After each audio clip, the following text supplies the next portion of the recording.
Hello दोस्तों। इस video में आपको एक चीज़ प्रोवाइड करने जाएंगे। बहुत ही इतना इम्पोर्टेंट नहीं है, लेकिन एक दो क्वेश्चन पूछ लेता है। और आपको ज़्यादा नहीं, एक पेज का नोट है ये। आपको कुछ चीज़ें याद रखना पड़ेगा, वहाँ से आपको एक दो क्वेश्चन मिल जाएगा। वहाँ से अगर 4 नंबर 3 नंबर आपको मिल रहा है तो प्रॉब्लम कहाँ है। एक पेज नोट से सिर्फ आपको रिवाइज करना है बीच बीच में बस।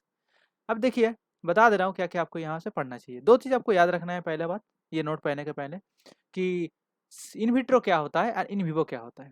इन विट्रो होता है मतलब सेल के बाहर कोई भी एक्सपेरिमेंट अगर कर रहे हैं, सेल के अंदर नहीं। और इन विवो कर रहे हैं मतलब सेल के अंदर ही मॉलिक्यूल्स को ट्रैक कर रहे हैं, क्या कर रहा है नहीं कर रहा है, ये सब कर रहे हैं, तो अब इन विवो एक्सपेरिमेंट कर रहे हैं। तो ये दोनों चीज़ आपको याद रखना है।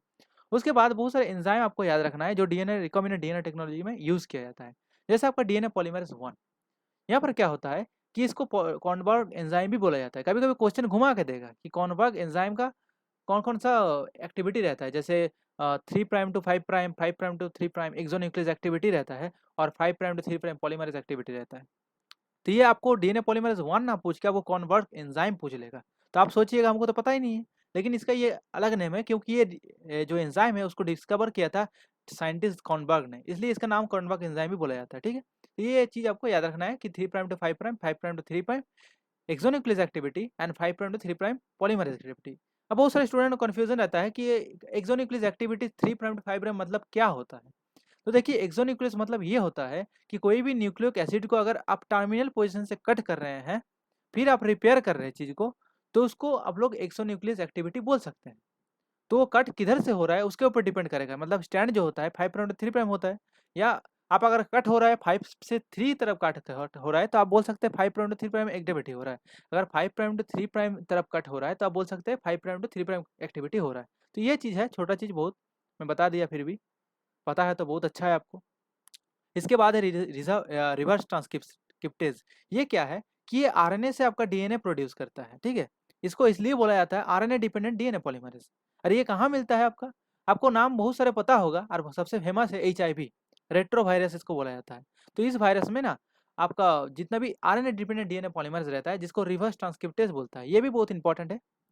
तो ये सब एंजाइम को यूज़ किया जाता है, आरटीपीसीआर में भी यूज़ किया जाता है। आपको तो पता ही होगा कि कोरोना वायरस का इतना प्रकोप हुआ है, तो सबको पता है कि आरटीपीसीआर के थ्रू ये चेकअप हो रहा है। तो आरटीपीसीआर क्या होता है, अगर आपको नहीं पता है तो इसके बारे में हम बताएंगे। अगर आप इंटरेस्टेड है तो डिस्क्रिप्शन में कमेंट बॉक्स में ज़रूर लिख दीजिएगा, ये टॉपिक में हमको चाहिए तो हम बता देंगे, कोई प्रॉब्लम नहीं है।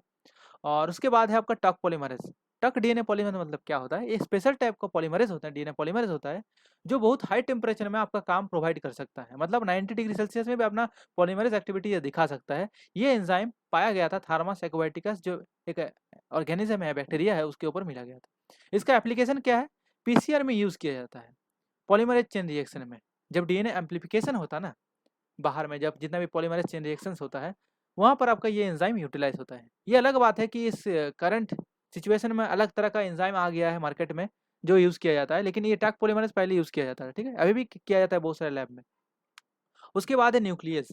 न्यूक्लियस का काम है कि आपका जो न्यूक्लिक एसिड है उसको कट करना। अगर अच्छा तरीके से हिंदी में बोले तो उसको ब्रेक डाउन या तोड़ना। ठीक है, तो क्या होता है कि बहुत सारे, जैसे आरएनए रहता है, डीएनए रहता है, तो डीएनए का कट करने के लिए अलग एंजाइम रहता है, आरएनए को कट करने के लिए अलग एंजाइम रहता है। डबल स्टैंडर्ड डीएनए को कट करने के लिए अलग होता है, सिंगल स्टैंडर्ड डीएनए को कट करने के लिए अलग होता है। डबल स्टैंडर्ड आरएनए को कट करने के लिए अलग से न्यूक्लियस होता है, सिंगल स्टैंडर्ड आरएनए को कट करने के लिए डिफरेंट टाइप एंजाइम रहता है। यही हम लोग जानने चाहिए कौन कौन सा स्टैंड को कौन सा न्यूक्लियस जाके काटता है, कौन आरएनए को काटता है, कौन डीएनए को काटता है। तो यहाँ पर देख सकते हैं दो तरह का एंजाइम है, एक होता है डीएनएस, आरएनएस। आप नाम जरूर सुने होंगे। आरएनएस का काम है आरएनए को कट करना, डीएनएस का काम है डीएनए को कट करना। कहाँ कट करता है, फॉस्फोडाइस्टर्स बॉन्ड में जाकर कट करता है। ये भी क्वेश्चन कभी कभी पूछ लिया जाता है। उसके बाद है आपका दोस्तों मूंग बीन न्यूक्लियस। आपको नाम सुन के पता चल रहा है कि मूंग बीन बोल के होगा कुछ, जहाँ से ये न्यूक्लियस पहली बार डिस्कवर किया गया था या एक्सट्रैक्ट किया गया था। ठीक है, अब ये सही है, यहाँ से ही मिला गया था। मूंग बीन बोल के स्प्राउट्स होता है, वहाँ से आपका ये एंजाइम डिस्कवर हुआ था। और ये जो एंजाइम है वो स्पेसिफिक काम करता है एंडोन्यूक्लियस एक्टिविटी। एंडोन्यूक्लियस मतलब बीच में से कट करेगा आपका न्यूक्लिक एसिड का। ठीक है, तो कहाँ काम करता है, सिंगल स्ट्रैंडेड डीएनए में और आरएनए में काम करता है। ठीक है, उसके बाद है S1 न्यूक्लियस। S1 न्यूक्लियस क्या करता है, S1 nucleus is an endonucleus purified from the Aspergillus oryza and this enzyme degrade RNA और सिंगल स्ट्रैंडेड डीएनए। ठीक है, आरएनए को कट करेगा और सिंगल स्ट्रैंडेड डीएनए को कट करेगा। बट कट क्या नहीं कर सकता ये does not degrade the double standard DNA और RNA DNA hybrid in native conformation. Native मतलब जो फंक्शनल कन्फर्मेशन, कन्फर्मेशन मतलब स्ट्रक्चर होता है आपका कोई भी चीज़ का, चाहे डीएनए, आरएनए, प्रोटीन कुछ भी। अगर कोई चीज़ का फंक्शनल स्ट्रक्चर आपको बोला जाता है, उसको कभी-कभी आपको नेटिव कन्फर्मेशन साइंटिफिक वर्ड में बोला जाता है। तो आप यहाँ से घबराने का कोई दिक्कत नहीं है, आप देख लीजिए, बहुत ईज़ी चीज़ है। तो ये सब एंजाइम का नाम सिर्फ हमको याद रखना है और कुछ नहीं है करना है। उसके बाद है आपका आरएनएज एच। ये क्या करता है? ये एक तरह का एंडोन्यूक्लियस होता है। Digest the RNA strand of the RNA DNA heteroduplex. ये ऐसा एंजाइम है कि जहाँ पर हेटेरोडुप्लेक्स रहेगा, जहाँ पर आरएनए और डीएनए जुड़े हुए रहेगा, वहाँ पर जाके ये कट करेगा। लेकिन ये कट नहीं कर पाएगा कहाँ? Single standard and double standard DNA में। इसके बाद सबसे ज़्यादा इंपॉर्टेंट है आपका रेस्ट्रिक्शन एंडोन्यूक्लियस। रेस्ट्रिक्शन एंडोन्यूक्लियस ऐसा एंडोन्यूक्लियस होता है जो एक पर्टिकुलर सीक्वेंस को रिकॉग्नाइज पहले करता है और उस रिकॉग्नाइज करने के बाद उस स्टैंड को कट करता है। तो ये तो हम सिंपली लिख दिए हैं रेस्ट्रिक्शन एंडोन्यूक्लियस। एक चीज़ जो यहाँ पर मैं नहीं लिख के रखा हूँ, ये बहुत सारे एंडोन्यूक्लियस रहता है और वो एंडोन्यूक्लियस कौन सा सीक्वेंस को रिकॉग्नाइज करता है और कट करता है, ये आपको थोड़ा याद रखना पड़ेगा। नोट्स में नहीं है, लेकिन गूगल में आकर जाके सर्च कीजिएगा। सबसे जो पॉपुलर एंजाइम है यहाँ पर, उसको ई कोराई 1 ये एक होता है, बैम 3 होता है, हिंड 3 होता है। इस तरह का आपका एंडोन्यूक्लियस होता है, जिसको आपको नाम याद रखना है एंडोन्यूक्लियस का, और आपको याद रखना है कि कहाँ कट कर रहा है, मतलब सीक्वेंस कौन सा है जो रिकॉग्नाइज कर रहा है रेस्ट्रिक्शन एंडोन्यूक्लियस। देखिए मेरा हैंडराइटिंग इतना अच्छा है नहीं, तो जितना मैं प्रोवाइड कर पा रहा हूँ आपको कर रहा हूँ, और आप वर्ड में करना कोशिश करूँगा ज़रूर हम, जितना क्लियरिटी से आपको समझ आए। और कोई भी वीडियो आपको अगर चाहिए, कोई प्रॉब्लम हो, डिस्क्रिप्शन में लिंक दे देंगे हम।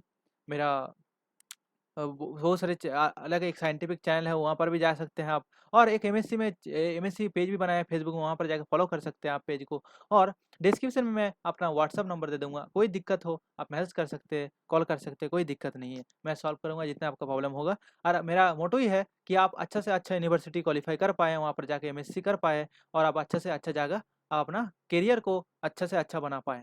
तो धन्यवाद दोस्तों वीडियो देखने के लिए, और इस रिलेटेड वीडियो पाने के लिए मेरे चैनल को सब्सक्राइब करिए और बेल नोटिफिकेशन को प्रेस कीजिएगा। और अच्छा लगे तो लाइक कीजिए, दोस्तों शेयर कीजिए, प्रॉब्लम कुछ नहीं है। उन लोगों को भी थोड़ा पता चलेगा कि इस रिलेटेड चैनल भी है। तो धन्यवाद दोस्तों वीडियो देखने के लिए।